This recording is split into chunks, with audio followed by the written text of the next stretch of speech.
Coming up next on the Wet Fly Swing podcast. I do 3 or 4 dead drifts and then 2 or 3 induced drifts where the fly drops down and then starts coming up again, and then drops down and then starts coming up again. The reason I like that is I can convince trickier fish, all the different species that eat moving prey will be provoked by a bug or a fish or a fly moving away from them. That's Craig Richardson sharing the how-to behind his Euro nymphing success, how to catch selective fish, how to find big rainbows under pressure, and the Euro nymphing school today on The Swing. Welcome to the Wet Fly Swing Fly Fishing Show, where you discover tips, tricks, and tools from the leading names in fly fishing today. Hey, how you doing today? Thanks for stopping by the show. Before we get started, let's hear from our sponsor. Waters West Fly Fishing Outfitters is your go-to resource for swung fly techniques, two-handed casting, and anadromous fish. Find out why Waters West has built a cult-like following around their fly time materials and why they are the go-to resource for the OP and beyond. You can head over to wetflyswing.com/waterswest right now to check in with Ed and Kyle and get all geared up to get on the water. Craig's going to be digging into Euro nymphing today. We're going to be talking about the school that Craig is going to be involved with this year. If you want to find out more, you can head over to wetflyswing.com/Euroschool, and you can find out, get your name in there when we turn around and get this going next season. Today's episode is sponsored by Trxstle, who you know from their game-changing telescopic fly rod roof rack systems. But did you also know that Trxstle just released the only universal bike rack system designed exclusively for the angler and outdoorsman? You can check out this new universal rack system at wetflyswing.com/Trxstle right now to see their full line of gear-carrying products and the Artist Series apparel. That's Trxstle, Trxstle. Trxstle, live your pursuit. Craig Richardson shares his journey from South Africa as a young kid and how he made his way across the pond and found himself in Idaho guiding with the WorldCast folks. Craig shares his tips on getting prepared for your next Euro nymphing trip, why a tight line can be a bad thing, and what he loves about the South Fork of the Snake. Did I mention that Craig's also going to be one of our guides on the South Fork trip this year? This is going to be a big one. Here we go. Craig Richardson from flycastaway.com. How you doing, Craig? I'm great, thanks, Dave. How you doing?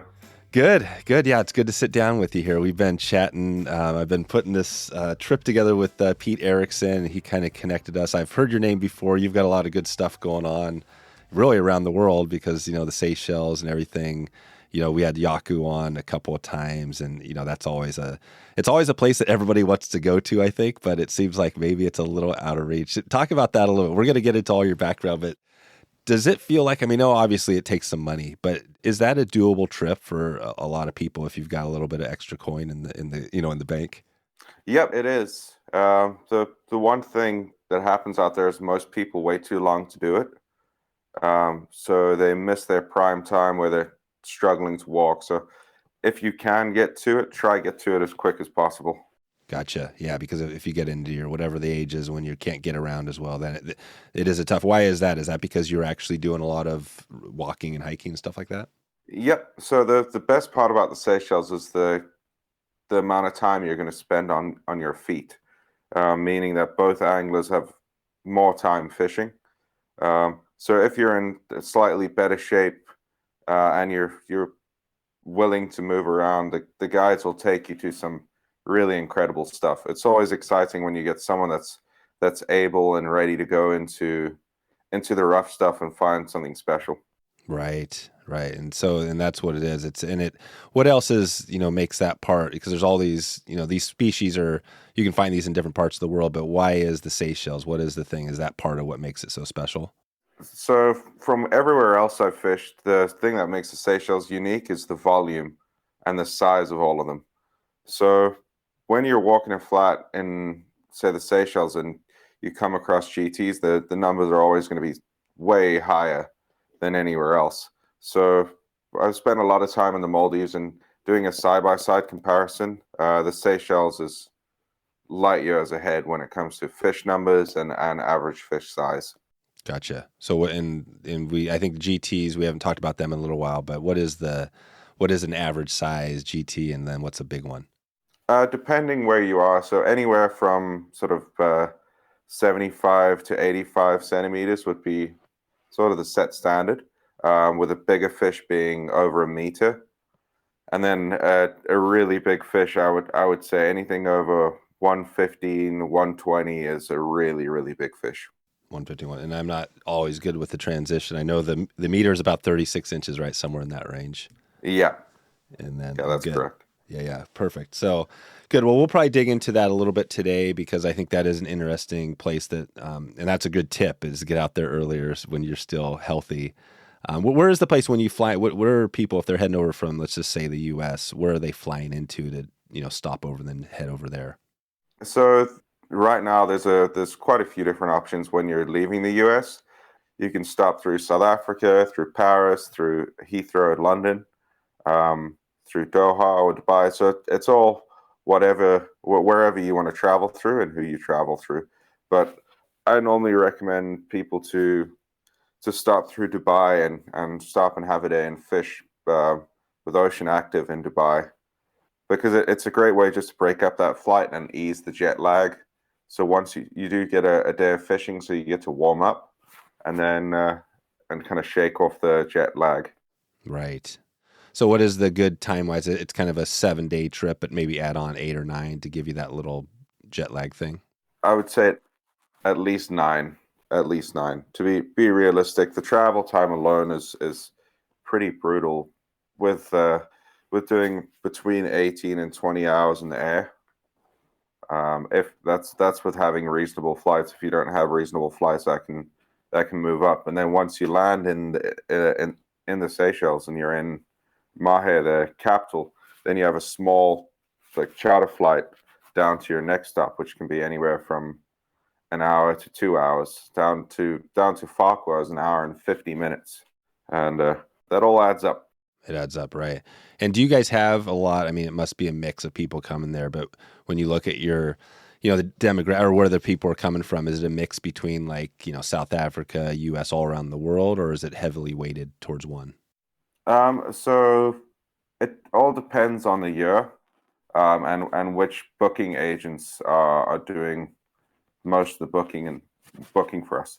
So some years we get piles of Russians, some years we get no Russians and mostly Brits with a few Americans mixed in. Some years we get Australian heavy. Yeah, year by year, it's a pretty strange one because you get people from all over. You get big groups of Norwegians that come through too. Oh, right. Yeah. Right. Yeah, it's pretty cool. It seems like it. I mean, I know, you've probably done more traveling than most people maybe listening, but it's kind of a cool place. It seems like the world's just this open thing now, right? You can go wherever. What's that look like? I'm not sure. I know you've been doing this a while, but have you just seen that transition over the years where now it's just like you can go anywhere and it's almost hard to choose because there's so many places? Yeah. The thing that happened was the guys from Fly Castaway, when they started everything in the Seychelles, there wasn't really a whole lot going on. So the big international trips, there were a few trips to Argentina, trout base, and then a few tarpon trips, but there wasn't this drive from everyone around the world trying to find something unique. And now you've got the guys in Sudan, the guys from African waters finding all this new wild reef, and then there's a bunch of new operations in the Maldives. When I started in the Maldives, there was no one really guiding it. There were a few guys trying, and they weren't doing a whole lot. But now there's 4 or 5 outfitters working there. Then you look at the Australian guys. The Australian guys are pushing really hard and finding some really, really interesting fishing, like the Vessel Islands fishery and getting Exmouth fully on the map internationally. When you start hearing about locations being spoken about in a fly shop, that's generally my gauge of if they've made it or not. Oh, right. Yeah. So. Gotcha. Yeah, that's it. And that's where a lot of the hosted trip or a lot of the trips come from, right? Clients, people coming through, and it seems like everybody starts kind of with the the trout or the local, right? Whatever your thing is. And then as you grow in through fly fishing, you eventually, it seems like people eventually that's like where they end. Do you find that when you talk to some of these guys that are kind of older and that's like, most of them is like their first time, or do you find guys that have just been salt and they've been doing this their whole life? Most of the time they were trout guys, and then they fished a bunch, and then they once went with their family to the Bahamas, and then that ruined them. But the funny part is all the guys that do this a ton end up doing a full turnaround and go back to trout fishing. Oh, they go back to dry fly fishing or something like that, right? They go back to they try to find the most difficult fish they can. That's right. And upset themselves. Yeah. That's it. That's what's cool about it. Again, I just, we all know this, but that's what's awesome is that even you could probably say this, right? You've done all these amazing places and, you're never going to stop learning, right? All this stuff. And you can go back to brook trout in the small mountain streams and probably be, with the little tiny dry fly, a little 6-inch fish and be happy with that too. Yeah. When I was on St. Brandon's Atoll, I spent most of my time there, and that's just south of the Seychelles. And I remember sitting out there on one of the best permit fisheries on the planet, and I pulled out a pack of size 18 Tiemco 100s, and I started tying some PMDs for thinking of fishing the Teton. Oh, wow. Now, I've got permit tailing all around me, Damn. and I'm thinking of cutthroat. So that just shows it's got more to do with how much time you spend doing it, and it's having change is nice. Yeah, it is. So, diversity is always good. And I'm glad you mentioned that because we're going to circle around to that. We have this Euro school, which we already have the group, ready to go. And we kind of did the thing on the podcast. We had our Euro nymphing week and stuff like that. But so that trip's coming up here later this year. You're going to be on along with Pete Erickson. We're going to have a really cool trip. We got a bunch of good guys, but I want to circle back around that. But let's take us back to the start real quick because I always love to hear the story. I know you have some competitive fishing experience. I think you may have some medals under your belt possibly. So talk about that. Let's go back to fishing. How did you first find fly fishing in your life? And then how did it come all into all this world travel? So for me, the fly fishing journey was a pretty funny one because I started at this little trout pond. Well, it was a trout farm in Johannesburg called Footloose. Now, it was a horrible little place, but I loved it. They stocked trout in these little concrete ponds, and we would go bait fish and catch tilapia and all that sort of nonsense. And I was standing next to this guy, and I was throwing bait, and I wasn't catching a whole lot, and he was hammering the fish. He got 3 or 4 in front of me while I was fishing actual bait. So I wanted to do what he was doing because he was catching fish and I wasn't. So I told my mom, and then she managed to find a Reddington Red Start at an auction. And she bought this Reddington Red Start. She bought it for her to start fishing.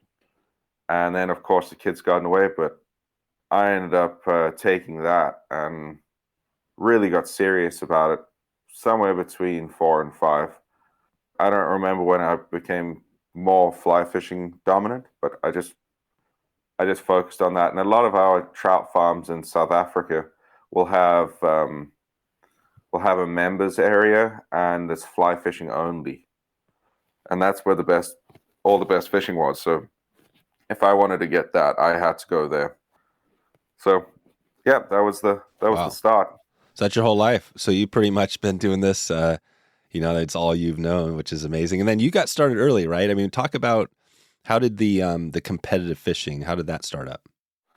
So I joined that I started doing that when I was 13 for the youth team. And my first nationals was a complete bust. I thought I was ready for it, but I didn't touch a fish, but I had a great time. And then, over the years, I slowly progressed until eventually I won our junior nationals, and I won that I'm trying to think. Yeah, was that like South Africa or what was that? Yeah, that was in South Africa. That was in the Western Cape. Okay. I won that, which was pretty special, and I had a lot of my good friends around. And then after that, I made the South African youth team, that traveled to France, and we competed in France, and then we didn't do too well there, but the US boys did really well. That was the years of Noah Thompson and Cody Bergdorf. What year was that? I think it was 2012. Okay, 2012. Yeah, I think so. So that'll be good because we've done a number of Team USA kind of Euro Nymphing or episodes, and we'll connect the dots here. So 2012, great. Yeah, there was the Cody Bergdorf and Noah Thompson. I'm still good buddies with Noah. He's doing a lot of cool stuff too. But yeah, and then from there I went back to South Africa and fished more of the junior scene. We got a bronze medal the following year at our nationals, and then made the junior team again, the youth team, and we competed in Ireland where we won a team bronze. Nice. Team bronze medal. Yeah, and that was the US guys that were involved in that year was Gabriel Watosh, Cam Chiaffi, Hunter Hoffler, Hunter Enlow, and Andrew Brown. Right, and this is the junior team. Yeah, and they were the guys that was probably the best competitive team that I've ever fished against.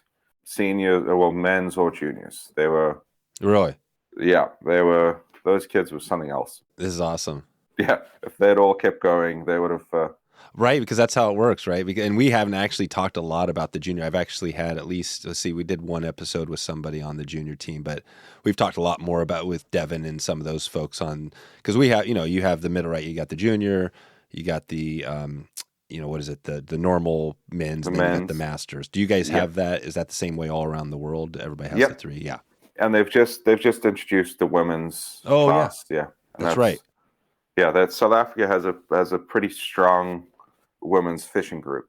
Oh, amazing. So they've been involved competing in our men's tournaments for the last, I think, 10, 15 years. And they're growing rapidly. That's really cool. Yeah, that is really cool. That's awesome to hear on the women's. So good. So you got all that going, and then and just on this timeline, I'm kind of interested. So you have the Fly Castaway, right? So you got involved with them. How did that come to be? That was a week after I got. Well, no, actually, I just got our bronze medal at the Worlds. I was getting ready to go back to South Africa and get back to school because I was still in high school, and I got a message from Tim Babbage, the Fly Castaway head guide, saying, "When are you back? We need to talk."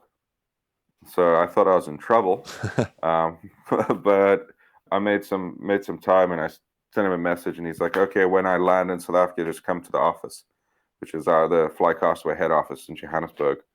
And I did that, and when I landed, my mom picked me up and took me straight to the head office, and I sat down and had a talk with G, which he's the main controller, the CEO, and then Ryan Hammond, and they just spoke to me and tried to see if I was interested in guiding. And I wasn't the best kid at anything written at school, so I was, of course, looking for something to get away from papers as much as I could.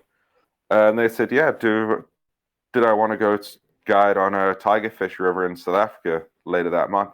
Wow. Which was, they said later that month. It ended up being about 5 days later. Jeez. Yeah, so I was like, "Yeah, sure." Really, your first guiding was tigerfish? Yeah. What was that like? It was quite intimidating but exciting. I'm glad that I was so oblivious to danger because of the snakes in that area and oh wow, snorkeling a river below a dam that has the densest population of Nile crocodiles in the world. Jesus. Yeah. I was a little bit of a loose cannon. I was having too much of a good time. So. What was that trip like, that first trip? So you're out there, you're a new guide, you probably had some other experienced guys, but did you have like just some random guys that came up and they're on your crew, or how'd that look? It was myself and one of the, another Fly Castaway guy, Brendan Becker. It was just the two of us, and they took us into the camp, and Tim Babbage came down with us and showed us how to set up the boats, and we fished for tigers for a couple days, and then we figured out how to paddle these boats because they were pretty bulky and quite awkward. What kind of boats were these? Are these like, what's this look like? Is this like a boat with a motor or no? No. So the section we were on was a very small section of river, but we had two pontoons with a metal frame, with a seat in the front. Oh, right. Pontoon boat. Yeah, it was like a pontoon. They were very awkward. Well, like made out of wood, like the pontoons were wood? No, all steel. Oh, steel. So wow. Yeah. They weren't great boats. I wouldn't recommend them. If I had a drift boat down there, it would have been a drift boat or a raft would have changed the game. Gosh. So how do you catch tigers? Take us to that real quick. Like, so you're out there in a metal boat. What's that look like? It's just like streamer fishing. Exactly how you would fish for trout here, in the US. That tiger fishing is just streamer fishing. Like you do for trout, you fish the same style. Like downstream and across? Yeah, down and across into structure. It's all about getting your depth and getting it across structure. Gotcha. So it's nothing too technical. The thing that's so exciting about them is no fish hits a fly as hard as they do. Oh, right. Yeah. So they burn your hands. Yeah, they're pretty impressive. Did you guys on that first trip, did you have some action with fish? Yep. Yeah, we caught piles of fish. Oh, you did? Yeah, Brendan caught a really, just the day the clients left, he caught a really nice 10-pound fish. Wow. But during the trip, we caught multiple 6 to 8 pound fish, which for tigers, that's not huge. That's not Zambezi size. But for where we were, think of a small trout river catching tigerfish. So right. And I would be happy. I can tell you if I caught like a 12-inch tigerfish, I'd be happy, In clean water. Yeah. Exactly. And so you're right. You're seeing everything. And these fish, so when you bring them in, because they've got these giant teeth, I mean, the fish must just be eating everything. But what's that like when you bring it in? Is it just like a normal fish kind of, it's not? Actually softer. They're very delicate. So they're quite frail. You have to be really, really gentle with them, especially the smaller fish. They tend to flake scales much easier than any other fish I've dealt with, similar to what a mackerel would do. And they are slimy, but they're delicate. So after the first few I caught, I realized that we had to be a lot softer on them. They're not as tough as trout are. Yes, they live in a rougher environment than trout, but with just handling, they don't do as well. Especially the smaller fish. The bigger fish are like the mid-size range, the 6 to 12 pound. They're pretty tough, but the little guys aren't. Wow, it's cool. So yeah, you have all that stuff in. You got all the salt, and then you got all this stuff inland, right? Too. Yep. Like if somebody's listening now and they're thinking like, hey, this is okay. You gave us the big tip at the start. Get out there before you're too old. And what would you say would be the average age of a person come there? Is this like mid-40s, mid-50s, mid-60s? Who is the typical client? So like your standard Seychelles trip, like Farquhar or Alphonse, generally you're looking at 60 to 65. Where I spent most of my time, which was St. Brandon's, that was pretty nice. Because it's a much harder destination to get to, and we would get a lot more able younger people that could do the rough walking stuff, and that it just maximizes what you see and what you have available to you. Today's episode is sponsored by Mavrk Fly Fishing. They make the lightest Euro nymph reel in the world, which makes your rod more sensitive, casting more accurate, and you can hold your dead drifts longer without the shoulder burn. This reel is so unique you may not even recognize it as a fly reel. I had a chance to fish the stinger reel with Jeff on his home river on the Truckee. The biggest thing that I remember is the weight. The weight really stuck out because you can't even barely tell there's a reel. It's essentially kind of like you're holding a rod all day long. I mean, it's that light, and when you're Euro nymphing, that is a key. And the other big thing I remember from that day was catching a fish on my first cast. Pretty cool to be down in that part of the country and have some great success with Jeff. Mavrk keeps things simple by offering a Euro nymph product line with essentials you'll need from rod, reel, fly line, and leader system. Euro nymphing doesn't have to be complicated, so let Mavrk Fly Fishing get you started right now. You can learn more by checking out Mavrk's YouTube channel for some tips and tutorials.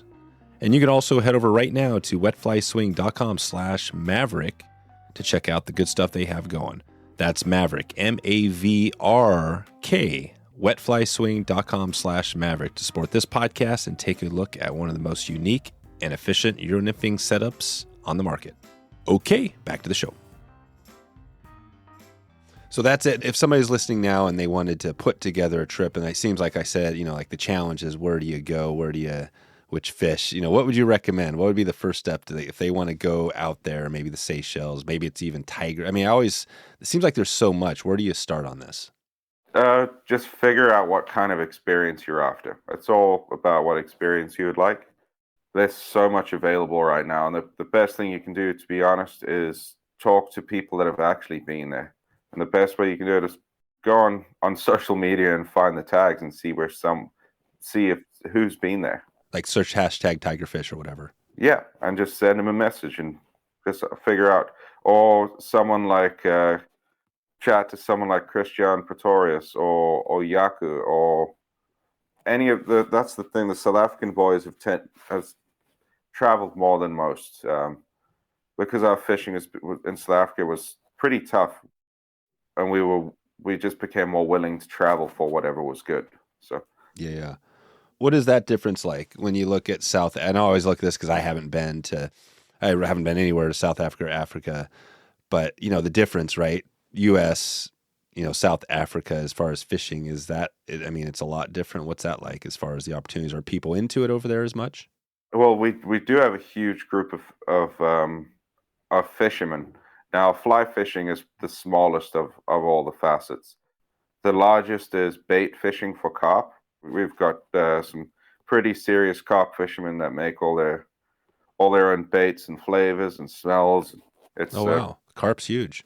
Oh yeah, massive. There's way more money in it than anything else.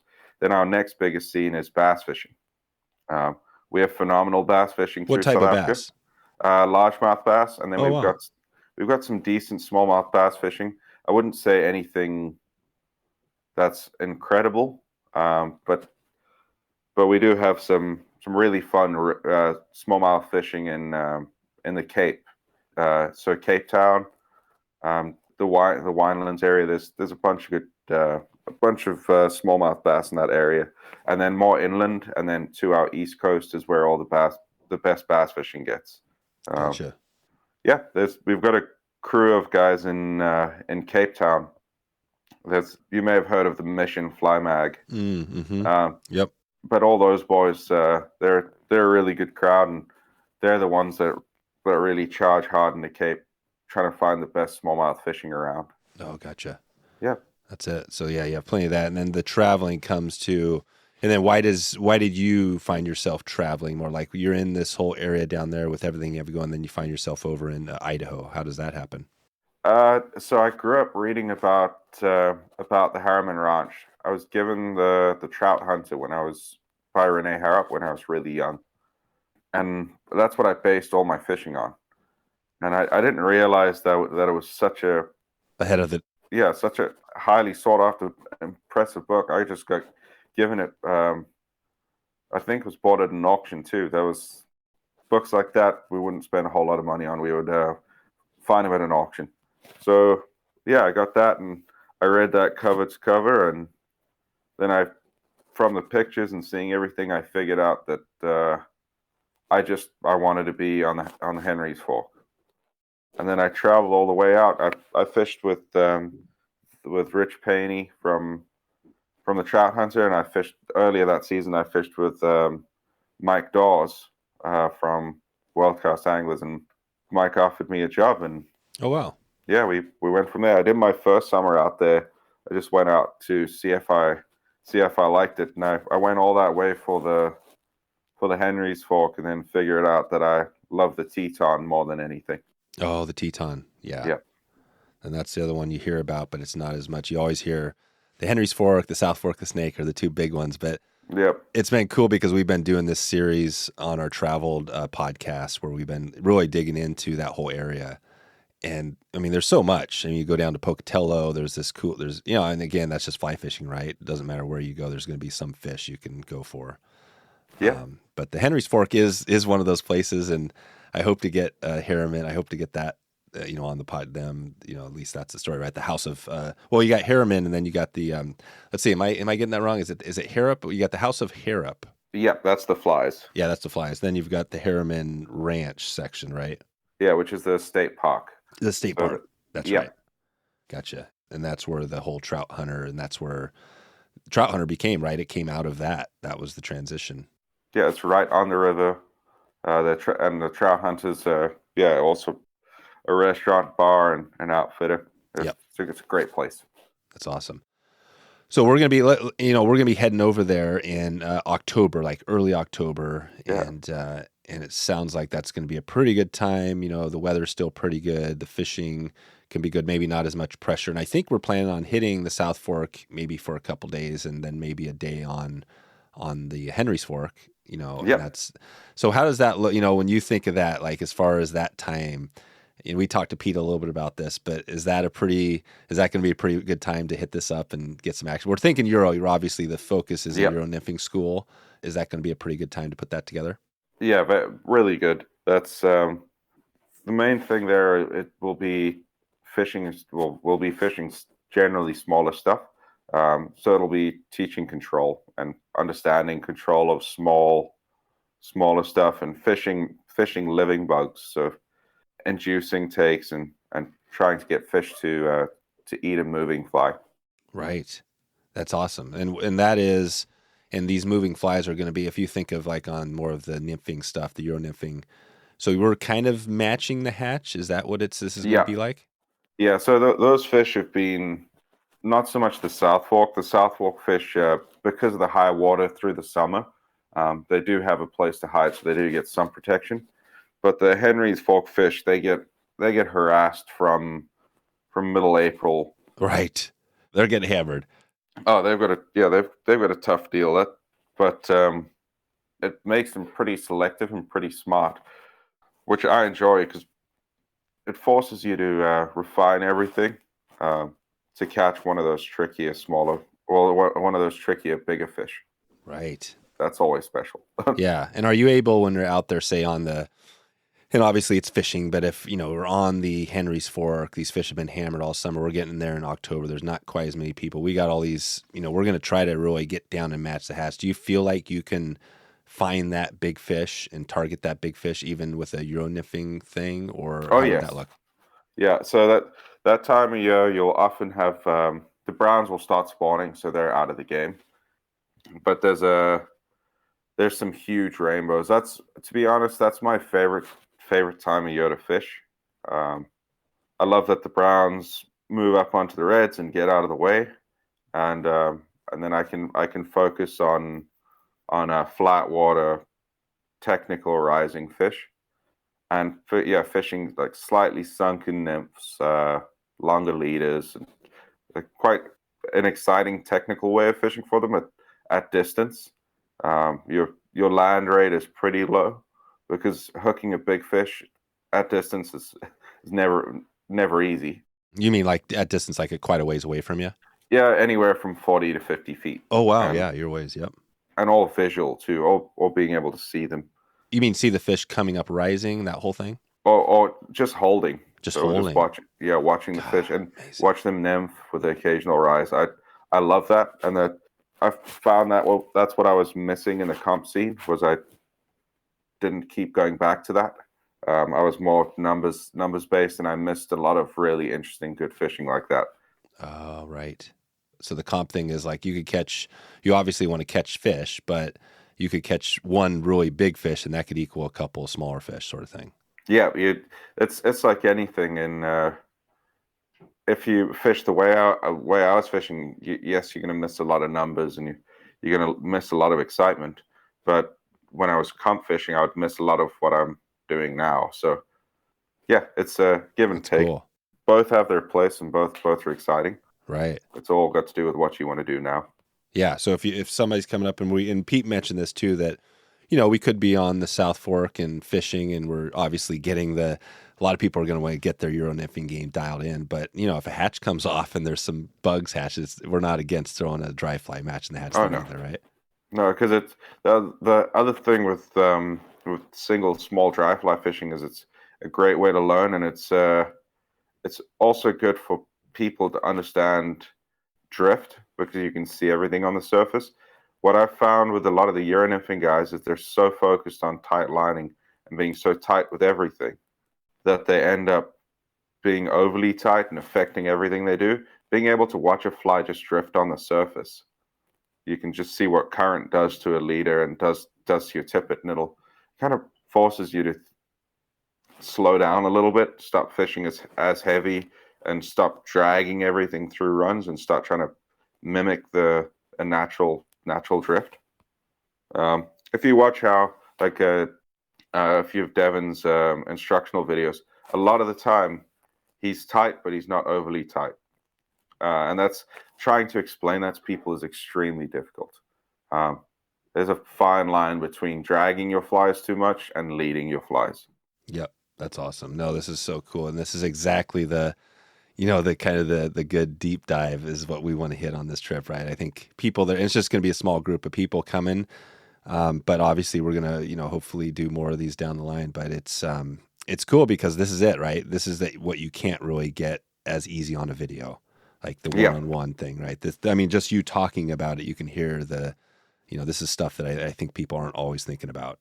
Yeah. It's a common mistake I see very often when I've experienced Euro nymphs. Just a little too heavy or pulling a little too fast. That's right. And that's what it feels like when you don't know much about it. You're like, okay, I got to be tight line. I got to keep it going or whatever, right? But it's more like you literally are. Yeah, bugs are coming off. You're matching the hatch. You're finding a fish. It's really cool to hear. Yeah. So on that fish, so let's take it back to that one. Let's just say we're out there. We see a nice big fish holding. I'm just assuming it's holding in some sort of a run or something like that. Take us there. How do you, if we're trying to get that on a nymph, how would you get that set up? Say if it was 40 or 50 feet away, how are you presenting that fly? So I would normally present it 45 degrees down. So I'd get upstream of him by a little bit and fish the fly down and to him. What I like about doing that personally is I can have a slight bow in the tip of my line, meaning that when the fish eats the fly, I can get purchase on a hook set. But I can still move the fly if I know my drift is going to be bad. I can kind of move my fly out of the way of the fish so it doesn't put him down, it doesn't drift over him and upset him. So I'm very pro the 45 degree down on difficult fish. That's and giving myself some distance that you can fish directly up to them too with a longer leader. But I find that's less forgiving than what I've been doing. Because I make one bad cast and I ruin it. Right. And he's gone. And when you see it ruined, do you actually see the fish? Oh yeah. Yeah, you see him leave. He's gone. Yeah, completely gone. He's gone. Yeah. Wow. So that's it. So, and we're talking clear, obviously this would be clear waters, and which is kind of the Henry's Fork. Is that kind of what it will be like in, that time of year? Yes. At that time of year, it's technical, clean, blueing olives. Maybe we'll still have some mahoganies. All the fun bugs. Long days. Yep, long days. Exactly. Well, long bug days. Bug days. Yeah, that's you generally will get your spinnerfall pretty early, and then you'll get your early spinnerfall, and then your hatch comes, and the hatches are normally quite drawn out. And that time of year, I tend to fish quite late in the day. Yeah, I'll fish till like 6:30, and pretty much until I can't see what's going on. Oh, perfect. And I'm frozen. Wow, this is great. Yeah, it's worth it. That's why I stay out in Idaho into October, for the first 2 weeks of October. There's something about the fishing just gets super exciting for me, because you can do however you want to catch fish. If you want to throw dry flies, you'll catch them on dries. If you want to nymph deep, if you want to throw streamers, whatever you want to do, you'll find consistent good fish. Love it. That's perfect. Yeah. And then after October, so then where are you heading out of Idaho after that? Yeah. So I'm probably going to be heading down to Florida. Oh, nice. Because I'm going through my green card processing. It takes a little longer. And I'll head down to Florida. I've got a little flat skiff that I'll tow down with me. And go try to spend a bit of time in Naples, and hopefully get back to the Seychelles by the end of this year, if not early next year. We're just going for it. Yeah, just waiting to see what happens, because it's more of a hurry up and wait process than anything else. So that's it. That's cool. So you're just cruising. I mean, does that process of getting the green card, is that a pretty, well, I guess it maybe is not standard, but does that look like it's pretty, that's something you get if you walk through the hoops? Yep. So, well, I'm also marrying an American girl. Oh, there you go. Congrats. That helps, right? Yeah, that helps out a little bit. But if the work visa I was on when I got in here was an O1 visa, which that allows you to move into green card processing. Yeah. So, yeah, not too difficult. That's cool. What is the difference? I keep going back to this just because I'm kind of, like I said, I haven't traveled. I'm just curious. You got the U.S., you've got South Africa. Are the places, the places themselves, the people, the place, does it seem that much different, or is there a lot of similarities between the two? So with South Africa, like rural South Africa and Idaho, is very similar. You've got all the different people doing all the same stuff. Yeah, there's not a lot of people. It's pretty remote. You can find some time on your own, space and stuff like that. Yeah, and the people that if you go into a bar, the people that you'll find will probably be very similar. Yeah. Nice. Yeah, and the rural South Africa is very similar. When you get into the cities, it's South Africa is actually, I find it to be a little more friendly than the bigger cities here. People just seem generally happier. The suburbs are just almost identical. They just speak a couple different languages. Oh, right. Yeah. Right. Yeah, it's interesting. It's interesting. We've heard that, and I love going down that a little bit just for folks that maybe haven't traveled around the world, and maybe want to. I mean, I think that's a cool thing because we had, like John Bond was on. He's over in Norway talking about his stuff, and we were talking about the same difference, right? What is the difference between that there and here? And he talked about the same thing. How he's like, man, people just aren't as stressed out. They're friendlier, and I think that's part of the, all the good of this country, right, of the U.S., and that we have a lot of great stuff going, but we do, I think, get stressed. I think we do work too much at times, right? Like all this stuff adds to it, and then it's like, that's one of those things. So I think maybe it's something we got to work on, right? That's something we got to keep working on, which is fine. Yeah. Today's episode is sponsored by Mavrk Fly Fishing. They make the lightest Euro nymph reel in the world, which makes your rod more sensitive, casting more accurate, and you can hold your dead drifts longer without the shoulder burn. This reel is so unique you may not even recognize it as a fly reel. I had a chance to fish the stinger reel with Jeff on his home river on the Truckee. The biggest thing that I remember is the weight. The weight really stuck out because you can't even barely tell there's a reel. It's essentially kind of like you're holding a rod all day long. I mean, it's that light, and when you're Euro nymphing, that is a key. And the other big thing I remember from that day was catching a fish on my first cast. Pretty cool to be down in that part of the country and have some great success with Jeff.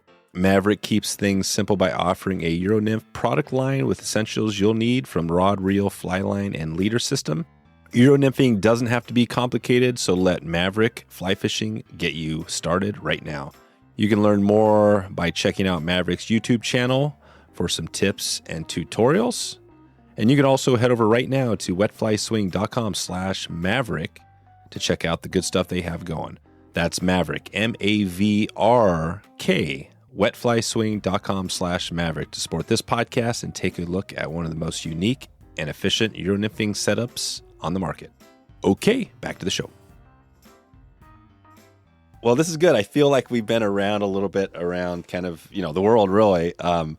And, we talked a little about South Africa. Let's go back to that trip real quick. We're kind of bumping around here, but this is kind of the way I like to roll on this. But so we talked about, we're obviously putting together this Euro school trip. So we got that dialed. If anybody wants to get to that, we'll put a link in the show notes to, on that, more details. But if somebody back to that trip, if we're planning a trip over to kind of Seychelles, South Africa, somewhere in there, find something you love. Let's say they want to catch a GT.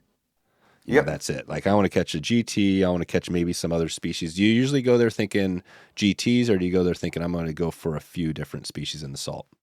So that's also got to do with which atoll you choose, because certain atolls are fish specific. Like you wouldn't go to Poivre and think, hey, I'm just purely going to chase GTs the whole time. That's more of a permit fishery, and you're not going to go to Providence and think, oh, I'm only going to target permit. Yes, they are around. Yes, you may have a few shots, but there are the primary fish there, which Poivre is the primary fish is permit, and Providence, the primary fish is GTs. So, and when it comes to bumphead parrotfish, that's also a really big one that people just think that you go to the Seychelles and you just catch bumphead parrotfish.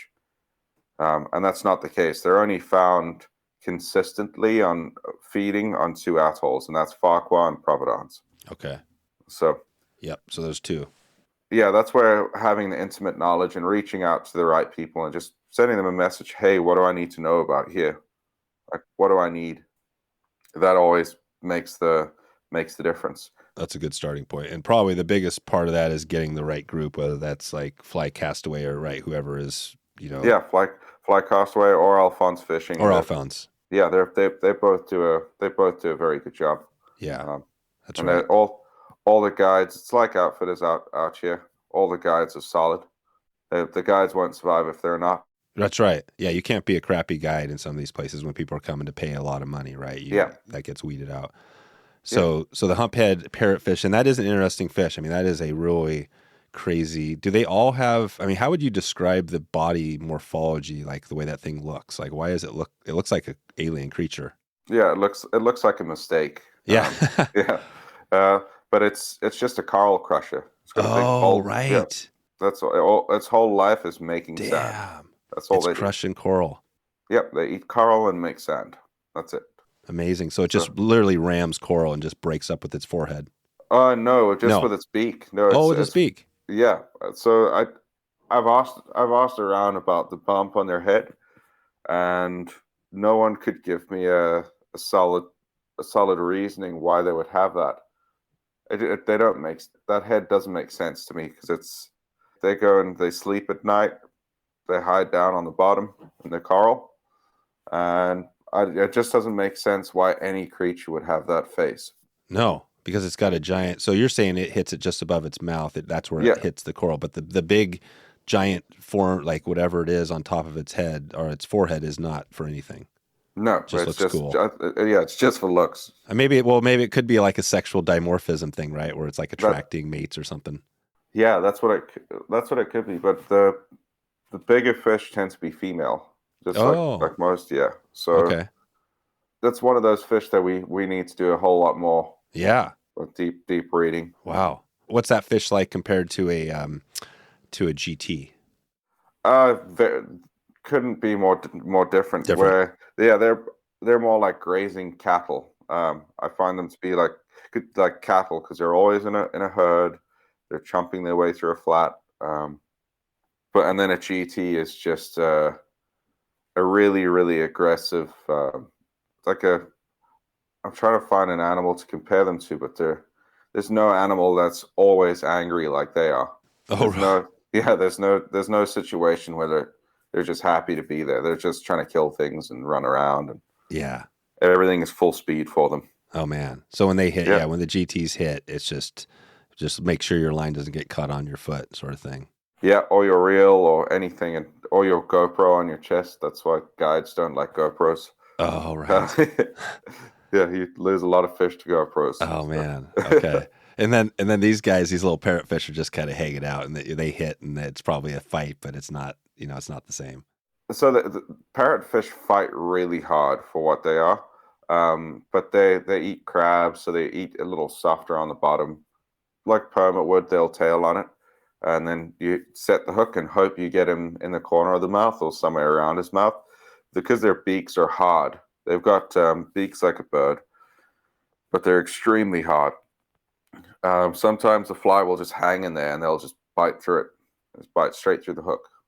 Like a bolt cutter. Wow. So they're pretty amazing fish, and they bumphead. you have to fish them relatively light, so lighter leaders, lighter tippet. So somewhere around the 20-pound range, and then they take off. And a big fish, like a really big one, is over a meter long. So I would assume a fish like that would be somewhere between sort of 50 and 60 pounds. Those big ones. Right. Yeah, they get big. And I'm looking at one here. This is probably not a bump head, but it's it's definitely some type of parrotfish. And there's a guy, a scuba diver, and the fish is like longer than him. That's probably a bump, different type, but yeah, some get some get big. Yeah, they get big. You don't really want to mess with one of those really big ones on a 9-weight. Yeah, yeah, that's right. But yeah, they're pretty special. The fish that really draws people's attention in the Seychelles is everyone goes there for GTs and ends up loving triggerfish. Oh, and triggers. Yeah. Yeah, triggers are my favorite of them all. Right. And what does now separate the triggers from the other ones? Every single one is unique. They never act the same. So every time you step up to a triggerfish, you're on a new course. And you have to try and figure them out and then catch them. Because the fly will land and they'll be super aggressive, rush over and eat it and hook themselves and do everything for you.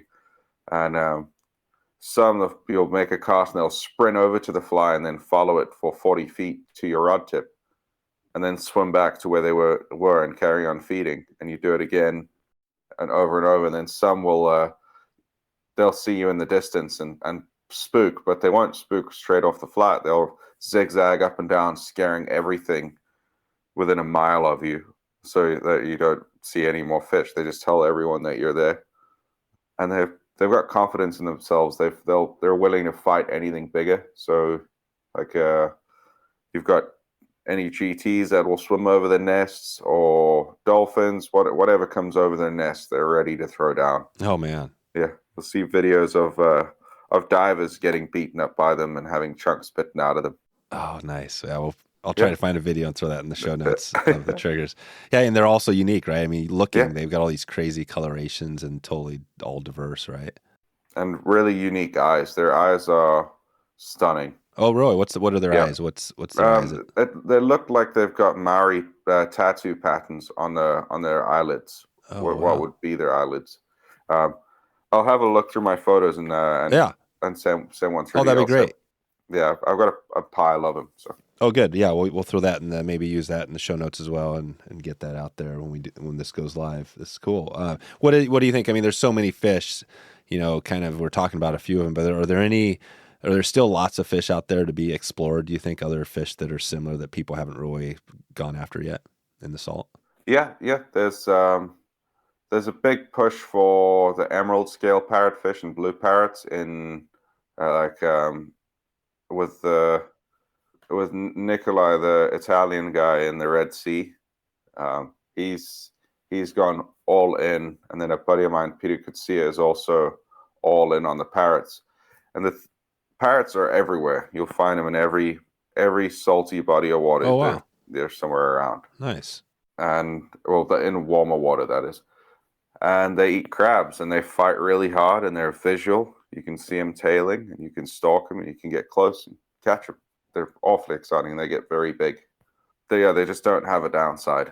Yeah, so parrotfish are good. That's good to hear. Another species to add to the list. I was thinking when you said the emerald, Jeff Currier obviously is one guy that comes up a lot because he's always chasing something. I think he might have mentioned that on the last episode that he did. But so tell me about Pete real quick. So Pete, I'm just guessing you met at WorldCast, but he's got the kind of Team USA connection too. Do you see that as a lot? It seems like you guys are both competitive fishing. Is that just lucky that you round into the world, or is there something specific to that part of Idaho that has this comp stuff? So there's actually a decent amount of competitive guys, ex-competitive guys. I don't see a whole lot of current competitive people. So Jeff Currier was my neighbor for a while. He was just across the street from me. Oh wow. Yeah. So I've known Jeff for a long time. I fished with him on my local rivers back in South Africa. So I took him out 5 or 6 years ago. We fished for large scale yellowfish and smallmouth yellowfish. But yeah, there's Jeff Currier, there's Dan Oas, Mikey Hempkins. Yep. I'm sure there are a few others. Oh, right. Those are the guys that I know. But they all work for WorldCast. Yeah. Or worked for WorldCast. That's except for Jeff. But Jeff came in and hangs out in the parking lot and tells us all interesting travel stories. Right. I know. Yeah, he's definitely unique. He's got some Oh, yeah. and he's the history, right? He goes way back to the start of, at least in the US, the Team USA, right? When it changed over, and like I think he had one of the first medals maybe. Yep. When he started making FIPS change rules. Oh. Is that what happened? They changed the rules? Oh yeah, every time someone does something particularly awesome and wins, they change the rules. Oh, they do. Yeah, make it harder, just to make it harder. Yeah, more difficult. So, what was the rule? What was the one that Jeff changed? You're not allowed to swim across your beats anymore. He swam across his beat. Yeah, because he wanted to get to the other side. So, yeah, thanks, Jeff. There you go. That's awesome. That's perfect. A good deal. Yeah. All right. Well, let's take us out of here just as we begin to wrap this up here. I want to go back to the Idaho, because this trip's coming up here, and I want to just focus. So I think we're doing, I think we're going to be there like 3 full days fishing, something like that. And what is the first day going to look like? So if we, we don't know exactly, because depending on conditions, but if we say we're starting out on the South Fork, does that look like, we're going to be rolling up, getting the drift boats rolling, getting out early, late? How do you picture that? Probably leaving around sort of 8:30, because you do want a bit of sun on the water. Okay. And then, jump in the drift boats and then float to wade. Oh, okay. So there's certain areas that are going to have, that time of year, have high numbers of rainbows and cutthroat. And there's certain areas that are going to be just packed with whitefish, with as many whitefish as you could ever want. And what we would try and do is focus on getting into these areas of high fish numbers, and just fine-tune technique. Because you'll catch the first, say, 6 to 8 pretty easily. And then after that will be the fine-tuning, because there's more in there. So now you're going to figure out how we're going to get the rest of them out. And that's going to be that'll most likely be the game plan on the South Fork. And understanding why the fish are there, what depth they respond to the flies the best. Right. Yeah. Yep. How do you figure that out when you're in there? I know we're not going to dig deep into all this, but if you're doing the nymphing and you got these fish, they're in there, how do you find that right depth? So it's normally just watching their body language if you can see them. If you can't see them, generally trial and error with a little bit of experience from previous bug hatches, time of year. But that's all. Once you're on the water and you've got a rod in your hand, it's a lot easier to explain. Oh yeah. Yeah. Yeah, right. So yeah, exactly. Because we don't know, there could be blue-winged olives, different times of that emergence and other bugs coming off. So that's gonna, what would be a good Euro nymph to put on, matching like a blue-winged olive? So any small olive, like light olive, or a medium olive thread body with just a black collar and I find a copper bead or a gunmetal bead. Okay. In a size 16 or an 18. No, nothing too crazy or fancy. Yeah, nothing. No big hot spots or anything like that. No, just simple drab. If you look at all the competitions where hatches are important, where they have consistent hatches, the guys that do the best, the guys that fish drab flies. Drab flies. Yeah. Gotcha. Yeah, just dull, boring. Okay. So when do the hot spots, when does all that, because that seems like all the craziest colors you can imagine. It seems like everybody's, into that. When are those good to use?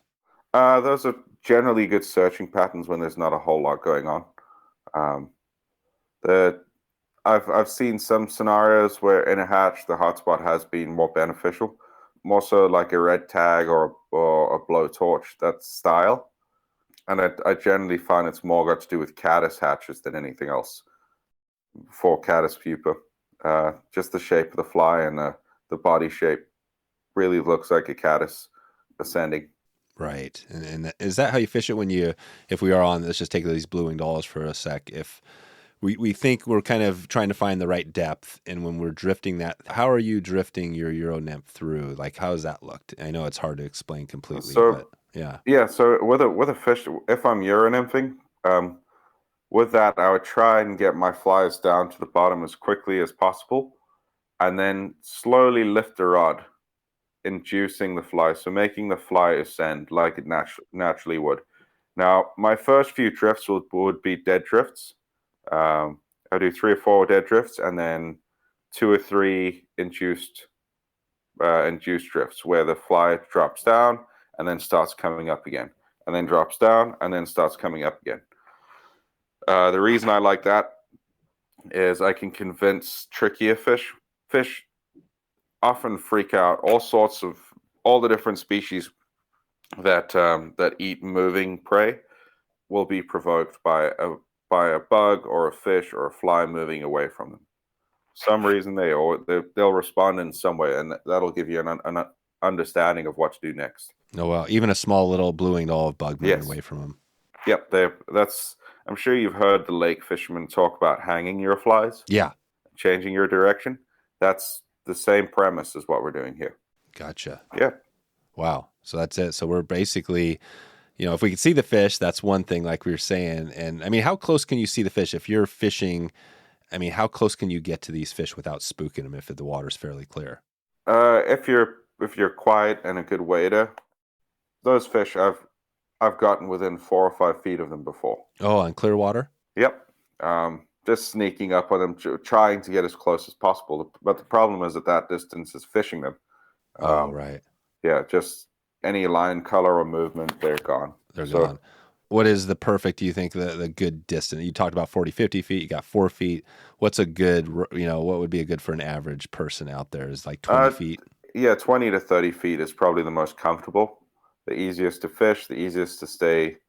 They will keep your profile low. That's it. Yep.